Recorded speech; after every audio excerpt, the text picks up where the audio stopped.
Pendant 2 jours, du 10 au 11 juillet 2026, la commune rurale de Tanguay d'Assouri a abrité la première édition du Salon des emplois et de l'agribusiness. Placé sous le thème « Économie rurale et emploi jeunes, le rôle des PME agribusiness ». Ce salon initié par le CIDS a réuni entrepreneurs, partenaires techniques et financiers, institutions, visiteurs et jeunes porteurs de projets autour d'une même ambition, favoriser l'emploi des jeunes et soutenir le développement économique local. Ce salon s'organise dans un contexte où l'accès des jeunes à l'emploi est plus que préoccupant.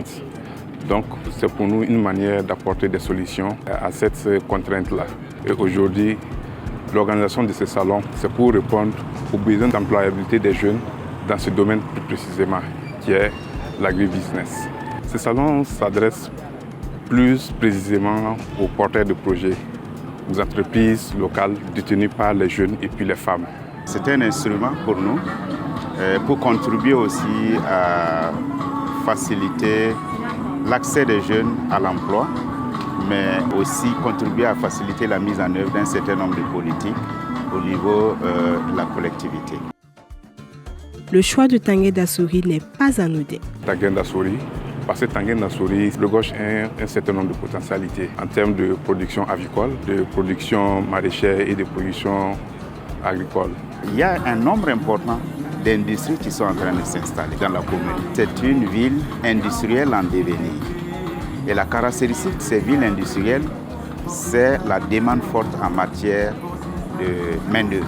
Et au cours de nos différents appuis, nous nous sommes rendus compte qu'il faut aider la commune à structurer la mise sur le marché des qualifications qui peuvent contribuer à renforcer l'économie locale.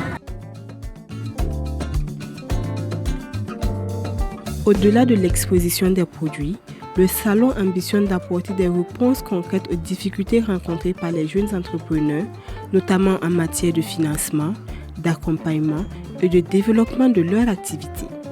Notre objectif à l'issue de ce salon, c'est que les jeunes entrepreneurs puissent trouver des solutions concrètes à ce qu'ils ont comme difficultés. Aussi, les acteurs des structures financières qui seront là pour qu'ils puissent apporter aussi des réponses concrètes aux problèmes de financement des jeunes entrepreneurs.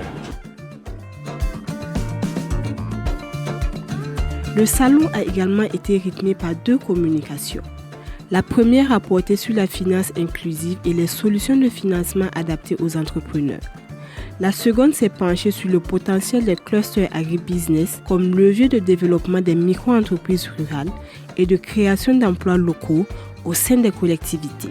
Quant aux exposants, ce salon est une véritable opportunité de promouvoir leurs produits et tisser de nouveaux partenariats. Ce salon est en quelque sorte une opportunité de publicité pour nous parce que c'est une opportunité auquel on peut exposer ce que nous faisons comme service et également proposer nos produits aux consommateurs passants.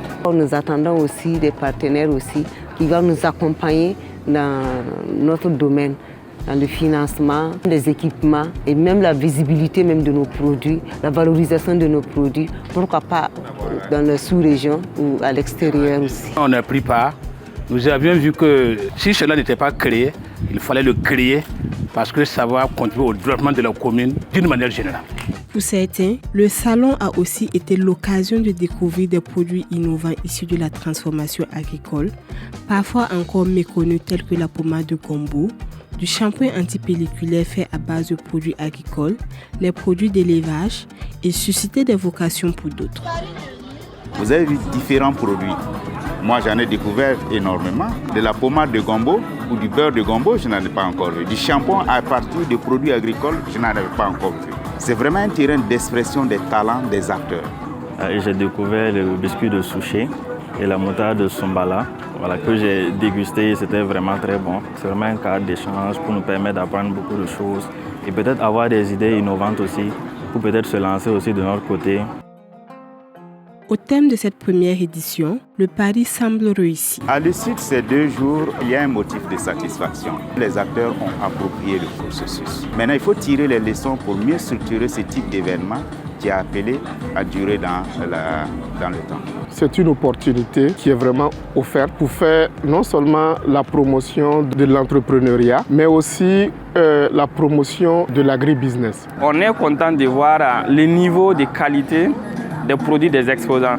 Donc ça nous encourage et ça montre qu'il y a du travail qui est en train d'être fait pour développer les chaînes de valeur et pour contribuer à l'économie locale.